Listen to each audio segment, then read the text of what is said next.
La nuit du labyrinthe. Opéra-verbe de Marc Alain. Réalisation Jean-Pierre Collat. Avec Alain Cuny, le Minotaure.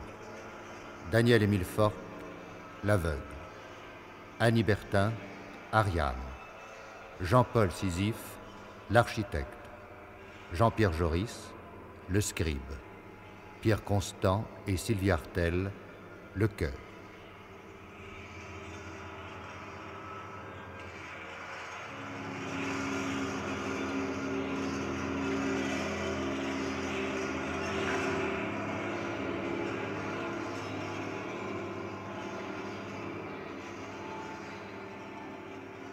Solitaire sans qui la nuit s'effriterait, incantant au rempart du sommeil l'or des proies, avide de s'ouvrir et dans l'autre se perdre.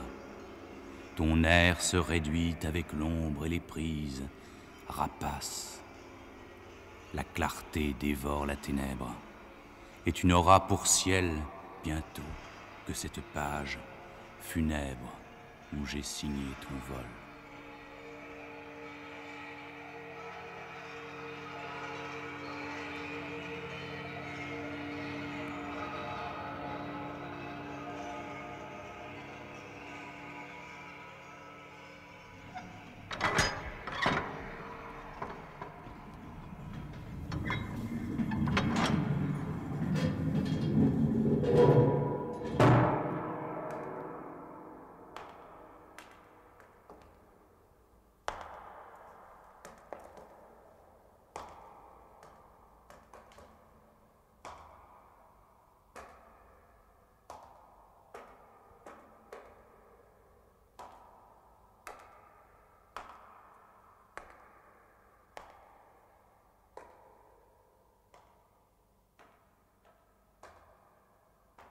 Inextricables les scies de couloirs, pareilles aux veines où circule le sang sombre du torrent.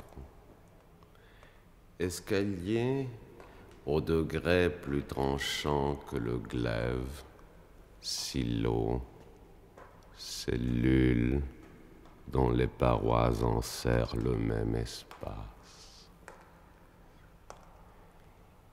Il connaît, aveugle, sur le bout des doigts, chaque angle de la pierre. De crêtes aux arêtes vives que des dalles voulues, de taille monotone pour mieux désoler les paumes. Fausse porte murée, issue en trompe-l'œil où lui, une inverse clarté à la cornée cruelle.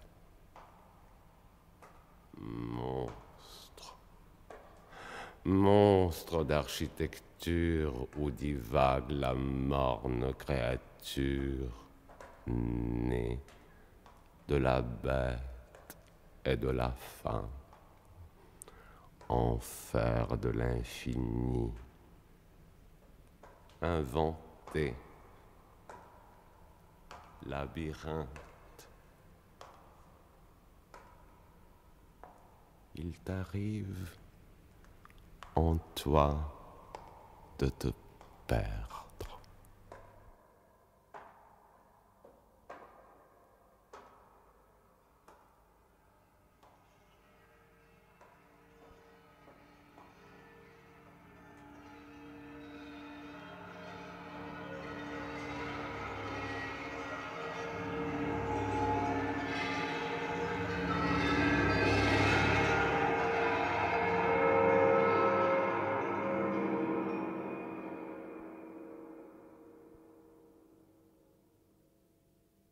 Au creux du silence, l'absence et les mots mûrissants, la nuit sapide dont la pulpe recèle le clair, les galeries superposées du verbe et de la chair, la mémoire, trait sur trait, pressant le suc des secrets.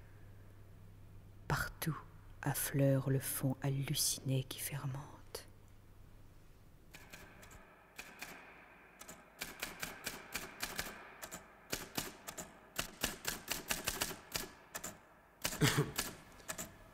Il s'agissait de mettre à l'épreuve l'espace, d'en faire cette plaie infernale, ouverte et close sur le vide, où la vague étendue, violée par le plan, fut enfin forcée de subir le puits et la spire, le boyau, la pente et la herse. Il s'agissait de transmuer en noir ce bleu fade de l'air, le réduire à l'aveu de ses limites par la rigueur absurde des filières, l'étirer, le sommer d'être l'envers de ce qu'il semblait.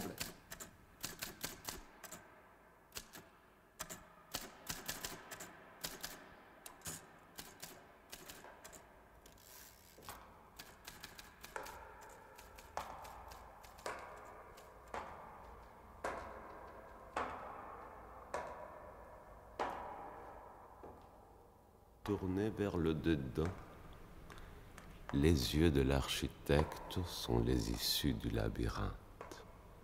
Un système simple, mais infaillible, élude toute possibilité de sortie. Prendre sans rendre, tel est le principe du piège. Principe du piège. Principe du piège. Principe du piège. Du piège. Du piège. Du piège. Peut-être existe-t-il parmi ces milliers de portes peintes en trompe-l'œil sur les parois des galeries une sur elles, mais laquelle? Au début, on cherche fiévreusement à faire jouer ces fausses poignées, ces ferrures imitées, ces vantaux de pierre, puis on se décourage. C'est à ce moment, sans doute, que les portes deviennent vraies.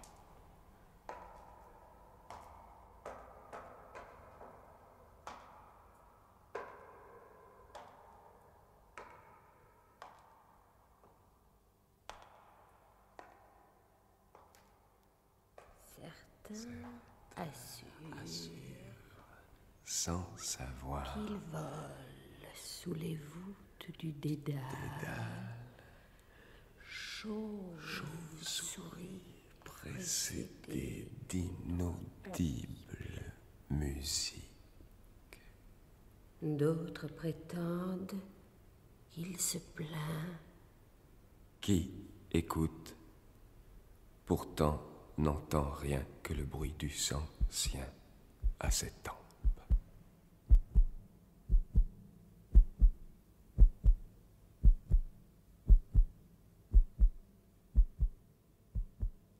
Couloir creusé à même la chair. Lignes pareilles aux stries sanglantes que le fouet laisse sur la peau.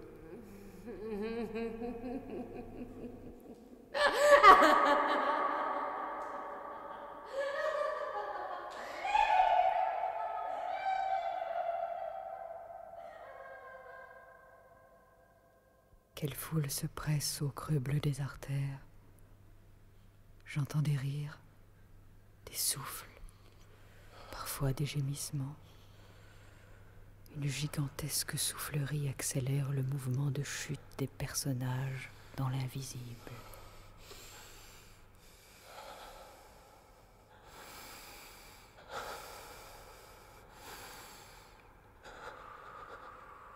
Eros labyrinthe déplace ses fous, ses chevaux et ses reines sur l'échiquier de l'imaginaire. Il tente et défait d'innombrables combinaisons, assure sa prise sur la pièce, puis la relâche pour caresser d'autres stratégies. Le vrai et l'inventé se rejoignent dans une même exaltation de la cruauté, aboutissant à la jouissance du bourreau, pacha de ce harem figuré, le spectateur.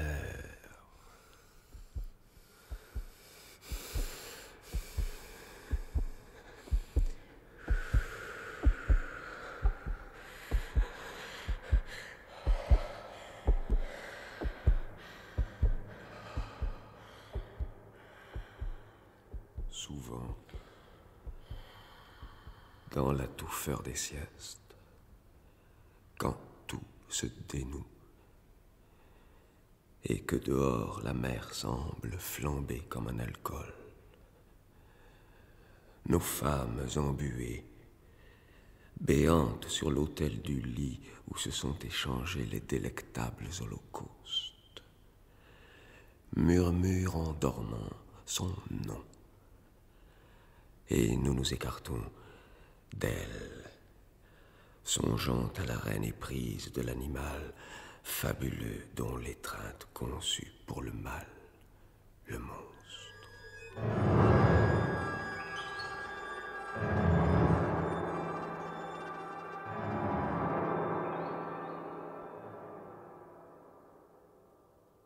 L'inconscient serait ce monstre incarcéré qui rêve de proie et se torture lui-même, faute de victimes réelles à tourmenter.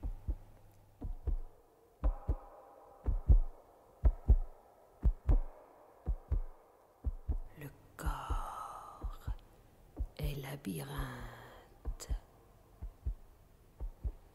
À la fin, la chair à la chair répugne. Viscère, tissu qu'allait le plasma, ni la courbe polie où s'aiguise le spasme. La mort retourne l'être, et l'intérieur à son tour connaît l'ivresse de l'air.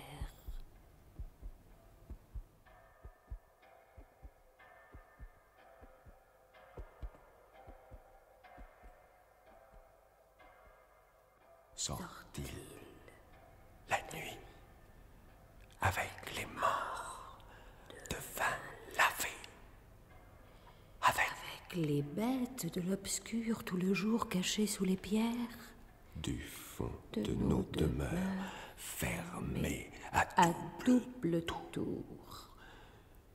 tout ce qui bouge au clair le soir s'abolit. Entre les meubles, fragments du dehors domestiqué par le feu veillé,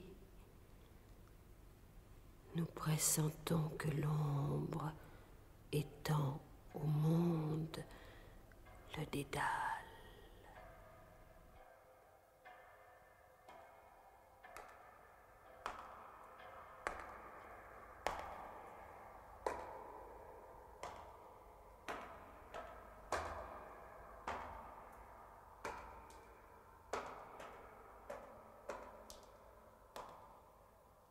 Au cœur du labyrinthe,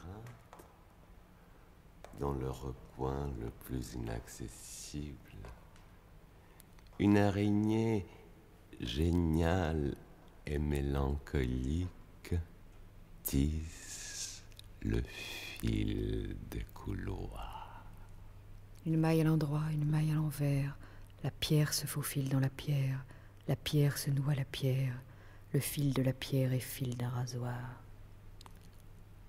La moindre oscillation à la périphérie du piège retentit dans l'araigne comme un signal d'alarme.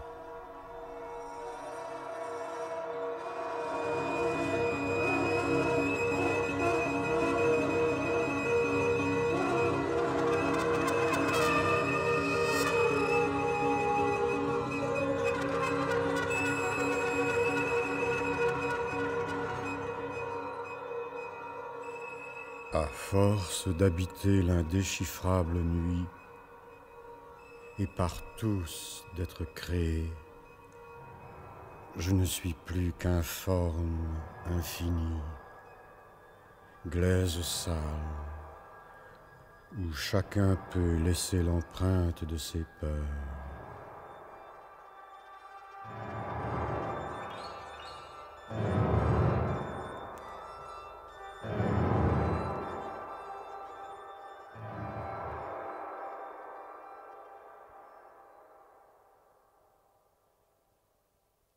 Peut-être, dit le scribe, n'est-il qu'un mot mal fixé dans le labyrinthe d'une phrase immense, bouleversant le sens du livre par son errance entre les lignes, comme ces vers minuscules qui émergent parfois des profondeurs de la page, dévorant l'esprit avec la fibre. Je l'imagine ainsi, mot parasite condamné à subsister dans la marge, en dépit d'un carnage de syllabes.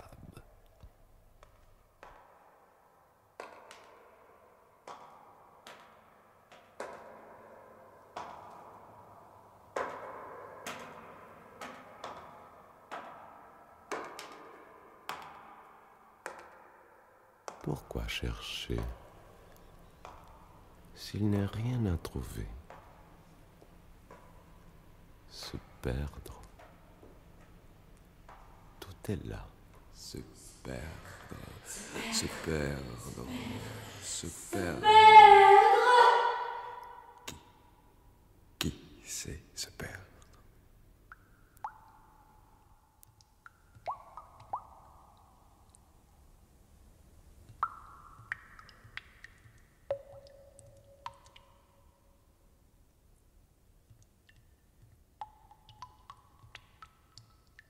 Puits de pierre scellée dont je suis l'eau, tout se ressemble ici.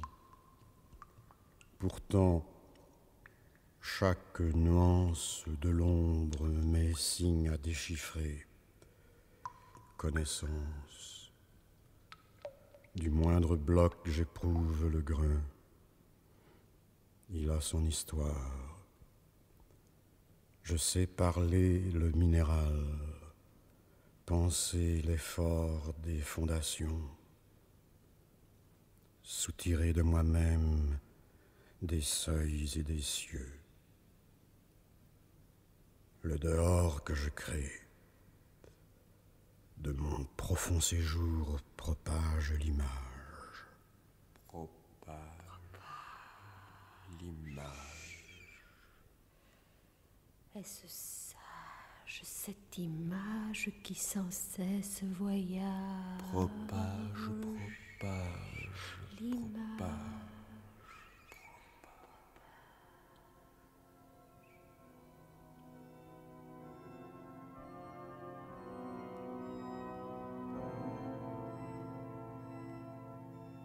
Quelques-uns prétendent que l'habitant du labyrinthe serait Dieu. On viendrait à lui, non sans effroi, en suivant les couloirs obscurs, de la même façon que l'eau obéit aux ordres de la pente. D'autres assurent qu'il s'agirait seulement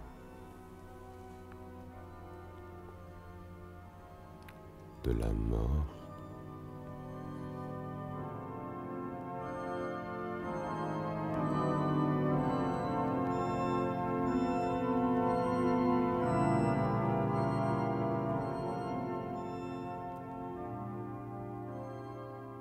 À quoi sert le Dieu que nous gavons d'un sang et de sang s'il n'exauce nos suppliques? Qu'il cherche ailleurs un lieu aussi frais que ce temple, par nos esclaves dressés. Un peuple plus soumis aux prophéties des aruspices. S'il ne peut nous défaire de son rival souterrain.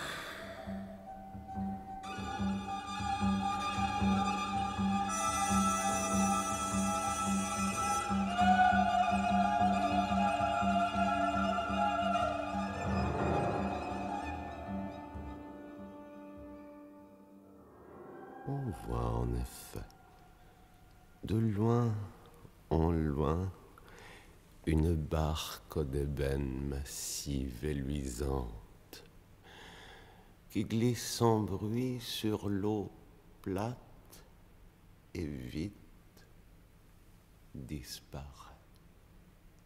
Mais nul n'a jamais aperçu la bête qui, paraît-il, tient la barre. À ma connaissance, du moins.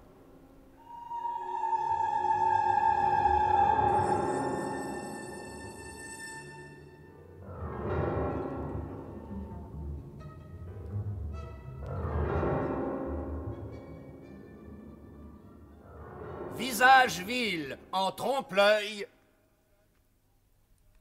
Les dents. De loin. Elles évoquent des fenêtres miroitantes, mais en s'approchant, le spectateur constate qu'il s'agit de herses infranchissables, aux pointes desquelles se déchire le regard.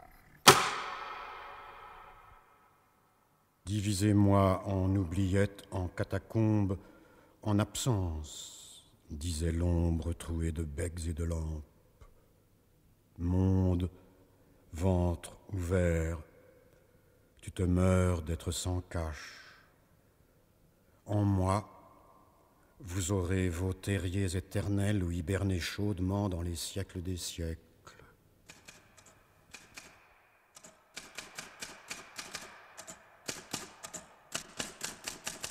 Le réseau des nerfs, celui des cellules de la matière vivante, l'inextricable interaction des acides, la mécanique des gestes et des idées, le langage avec ses structures, dont les facultés de s'épouser semblent infinies, l'inépuisable silo de la mémoire où s'engrangent les images, les mots, les phrases, les sons, en vue de la création, un jour, de quelque pain fabuleux à goût d'univers.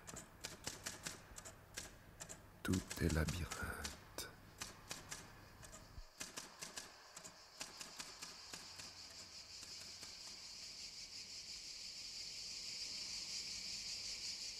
Aveuglé par l'été attisant le phénix à voix de sirène. Au bord de la brèche noire, porte et gouffre. Nous venons, à midi, porter tribut de notre hypnose à la bouche muette qui ne prend ni ne décline.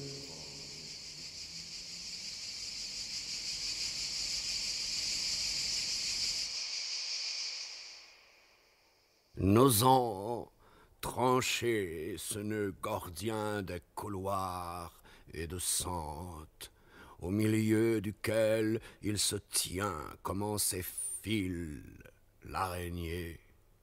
Nous préférons l'adorer, ce qui ne peut tuer, l'invisible, effrayant, mérite la divinité.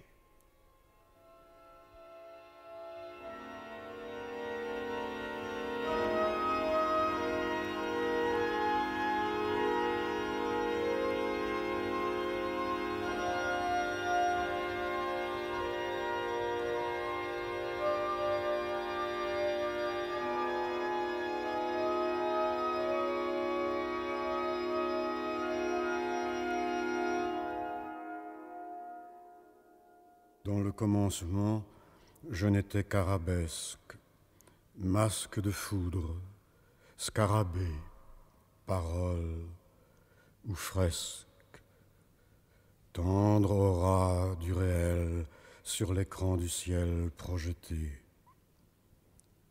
Contraint de reconnaître après coup mes visages, j'inocule au passé les poisons du présent. Minotaure ou mystère, nuit vivante ou nuit niée.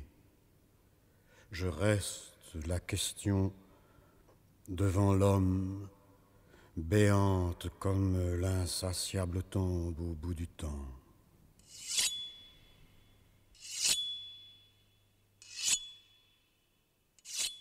Au matin, le feu bleu attaque les métaux. Les yeux, les mots amassés. D'antiques poissons que l'ardoise enserre se surprennent à nager un peu dans l'épaisseur. Ceux d'entre nous que visita le songe fourbissent, muets, leurs abîmes.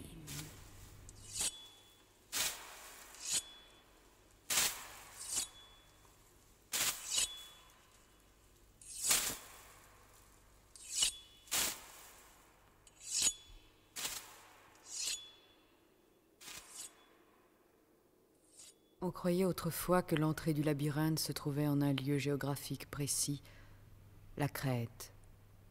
Nous savons aujourd'hui que l'issue est en chacun de nous.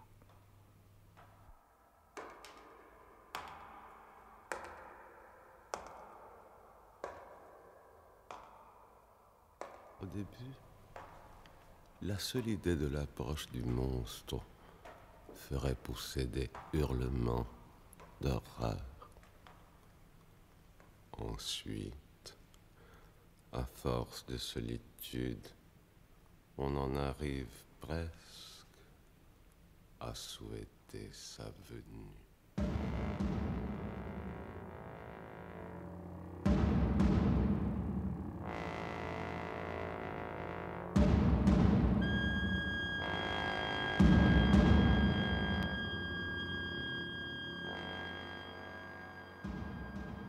Jusque dans l'infime.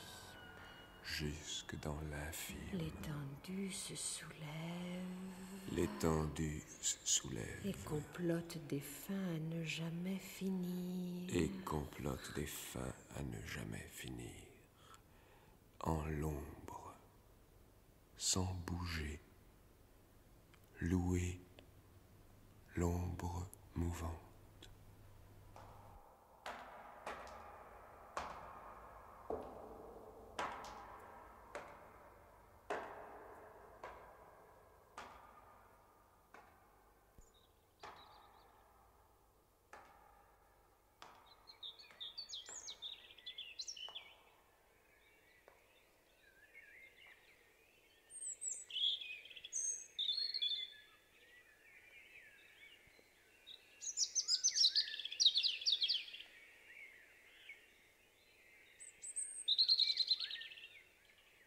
Or l'oiseau, nul ne sait lire l'aube qui sur le règne de l'air se fonde. Nous existons de loin en loin, furtivement, à la cime de l'œil, par l'opaque et l'épais, aussitôt ressaisis.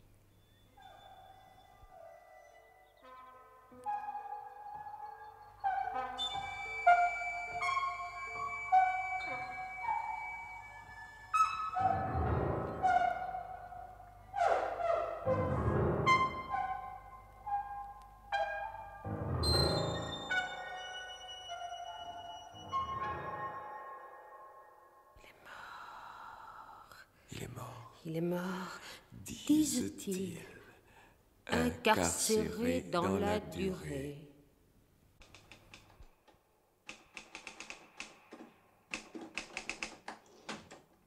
De la pente naît une pente, semblable, et qui, déjà, invente la suivante. Sans jamais se couper, les lignes prolifèrent, obéissant au plan, comme à l'attraction des planètes. La même galerie se prolonge, s'allonge, se répète, entraînée par le poids d'un centre si mobile qu'on le dirait rêver.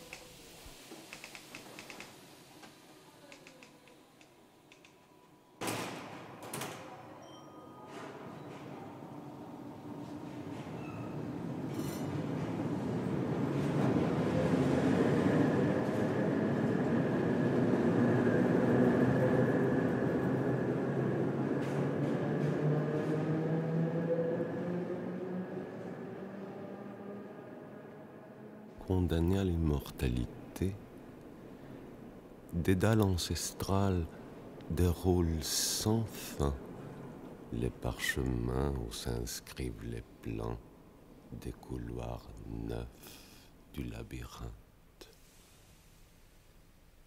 Ignorait-il que l'architecte est, aux yeux de la loi, responsable de l'édifice qu'il a conçu?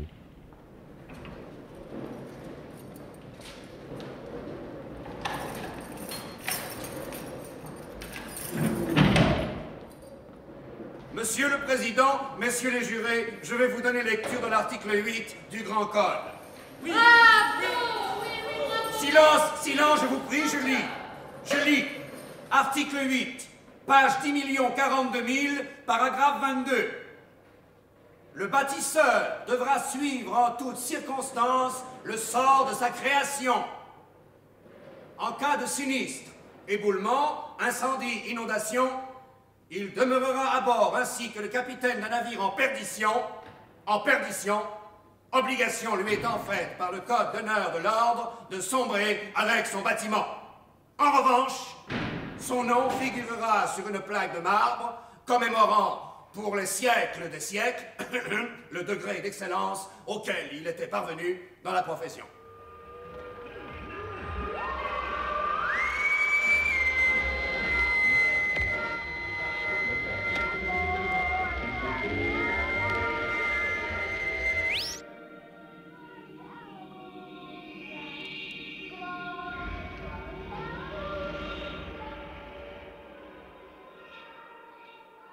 Chaque fois que Dédale ouvre la bouche, il en sort un labyrinthe. Suis-je le Minotaure ou Thésée somnambule, emmêlé dans le fil à tête de cheval? Errant par les allées de la fable, j'habite l'un après l'autre tous les masques, les décors du dedans, du dehors, de l'île et de la mer. Égaré dans ce cosmos de signes, le mythe auquel chacun s'ajoute et qui ne change pas, je contemple ma fin une nouvelle fois.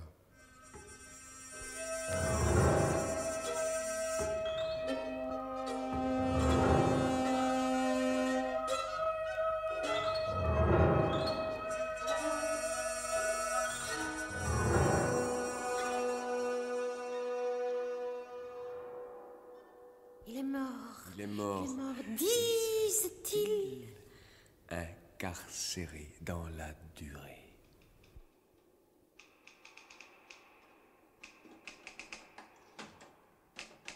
En place et lieu de prison, j'ai voulu cette nébuleuse de pans de pierre et de pentes où l'astre animal à jamais gravite en méditant ses pas. Nul ne s'égare qu'en soi-même, et Thésée, au monstre, est pareil, pris entre la peur et l'appât, qui périra dans son sommeil, retrouvant forme pour la perdre sous cette gomme d'os, la mort.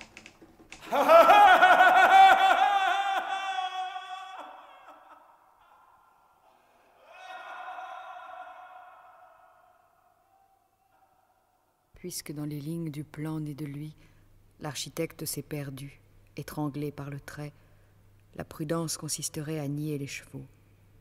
Toute énigme aggrave ses nœuds d'être dévisagés, œil fasciné se regardant.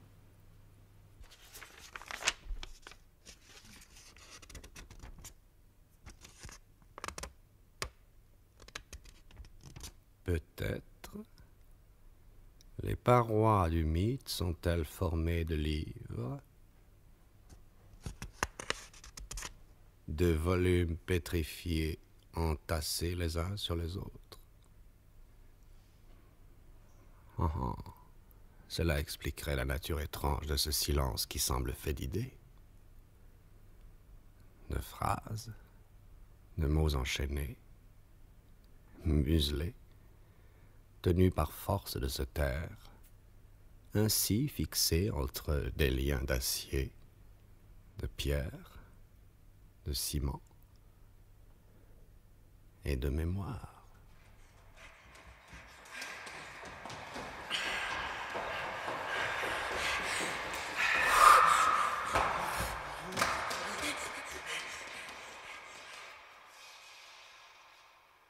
L'un des aspects les plus démoralisants du labyrinthe, pour celui qui s'y trouve enfermé, ce que l'on ne rencontre nulle part de cercle ni de courbes, rien que des lignes droites du sol à la voûte. La beauté rassurante du monde étant fondée sur l'arrondi, cette géométrie droite tranche le goût de vivre aussi sûrement qu'un couperet de guillotine.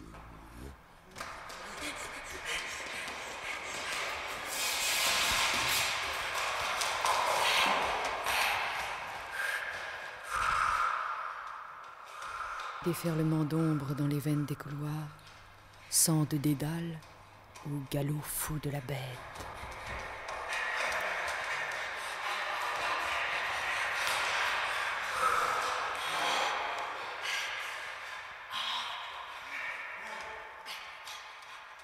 Tenez, une autre chose dont on ne parle jamais, s'agissant du labyrinthe.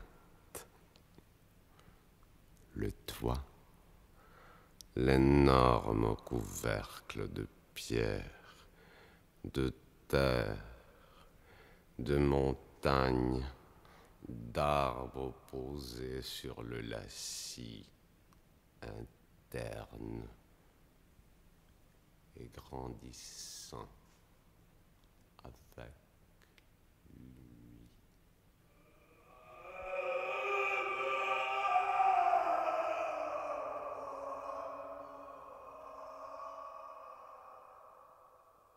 Nuit animale, je te porte au-dedans de moi, et souvent déplore le sort qui m'a fait homme pour moitié.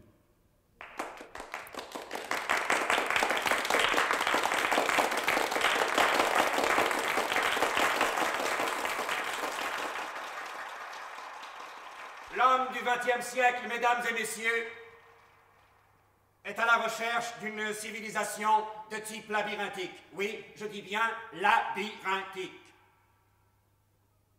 Son effort en ce sens est frappant, non seulement dans l'architecture, béton, ligne droite, ouvrage d'art effaçant les structures naturelles, mais aussi bien dans l'éducation, l'économie, le divertissement, l'économie, la politique ou la guerre. Quoi de plus labyrinthique, mes amis, que l'incommunicabilité entre les êtres, le sérum de vérité ou l'érotisme à la suédoise? Les cornes du Minotaure unissent dans leur forme le symbolisme du sexe et celui de la pulsion meurtrière. Elles sont capables à la fois de féconder et de déchirer les chairs, mettant à nu l'intérieur du corps et révélant l'intimité absolue des organes que la vie tient cachés.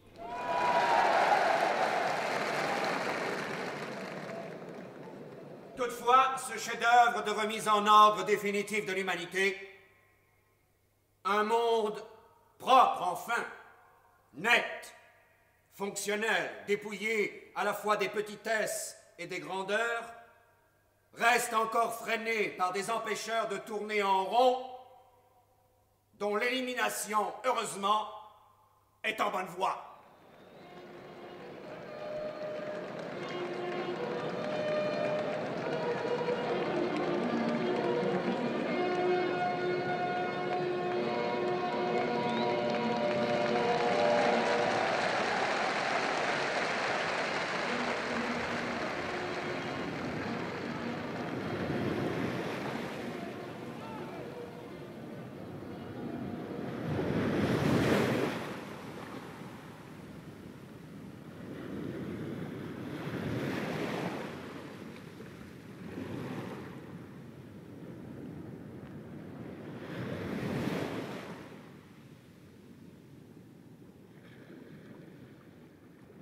Je jette dans la mer ce livre où son nom est écrit sur chaque page, en toute langue connue. Qu'il aborde aux confins du sel, ou soit la proie des poissons aveugles. Qu'il suscite ailleurs le héros qui nous délivrera, ou que seule la flamme en déchiffre les lettres. Peut-être un peu de lui. Un peu de lui. Par l'esprit. Par l'esprit. Périra.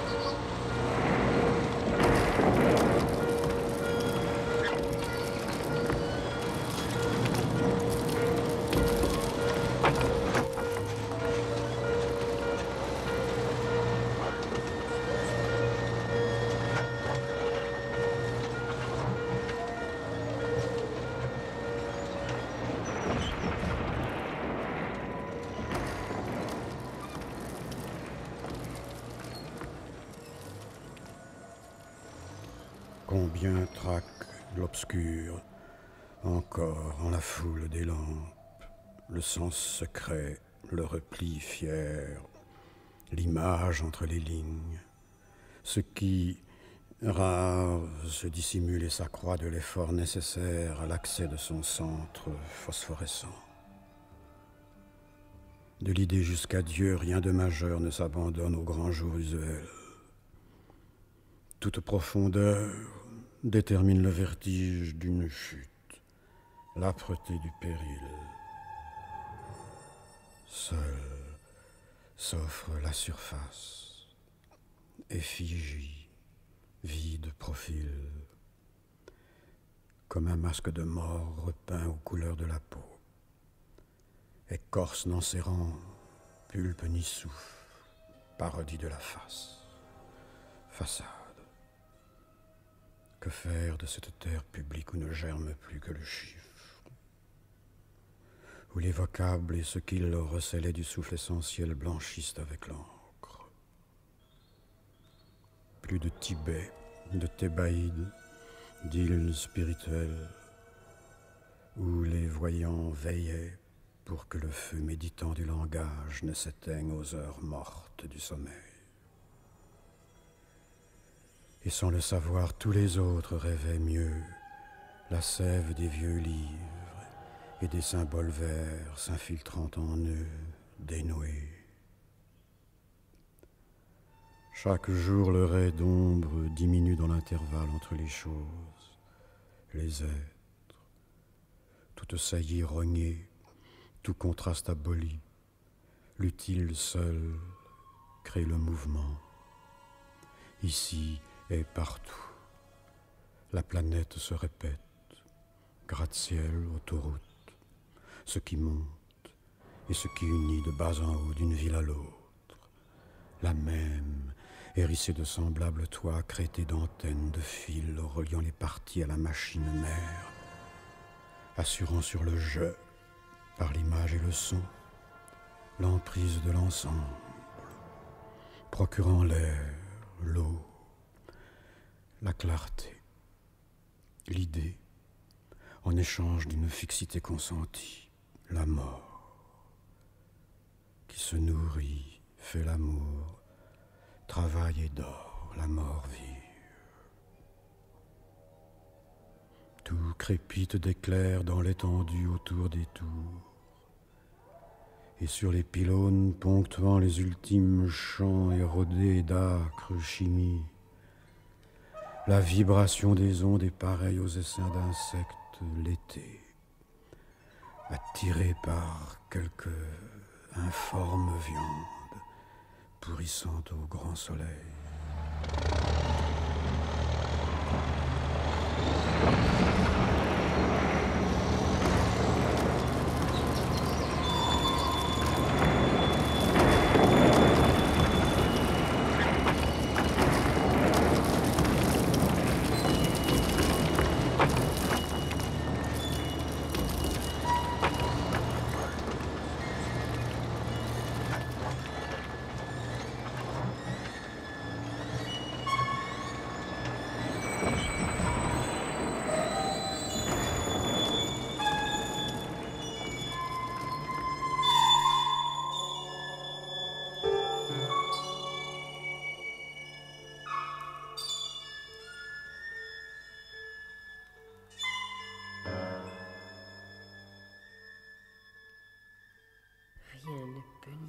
laver de lui, dont nous mangeons, en rêve la chair. L'abattoir est là, en nous-mêmes, à la jointure de l'âme et de la faim.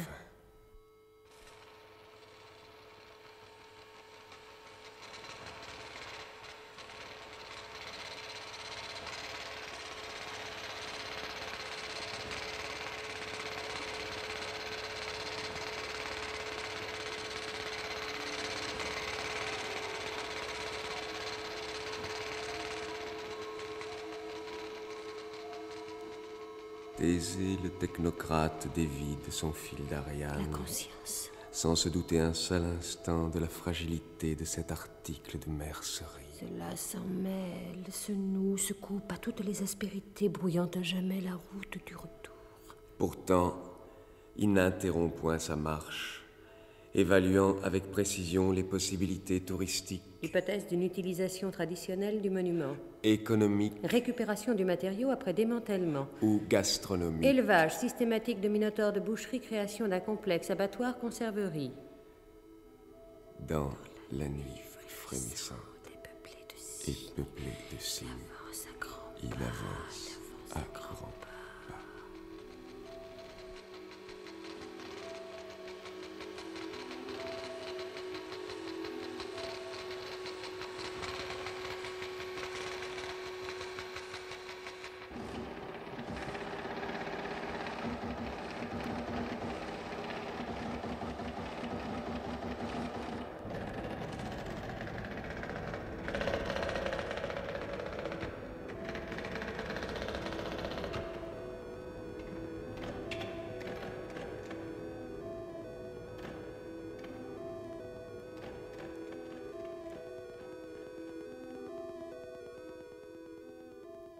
Il me semble que le dédale a cessé de s'accroître et même diminue. Quelque chose de blanchâtre lentement chemine à ma rencontre.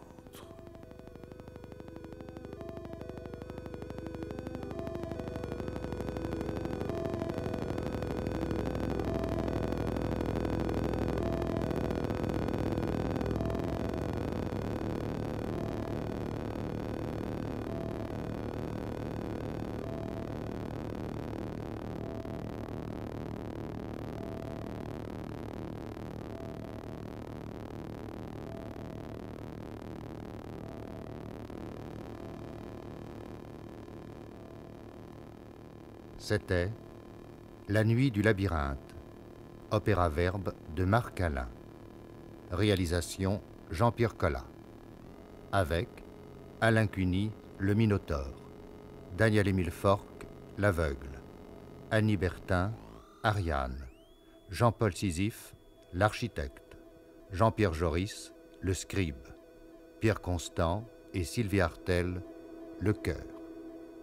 Bruitage Louis Amiel, chef opérateur du son Daniel Toursière, collaboration technique Michel Créis, assistant de production Pierre Bodin.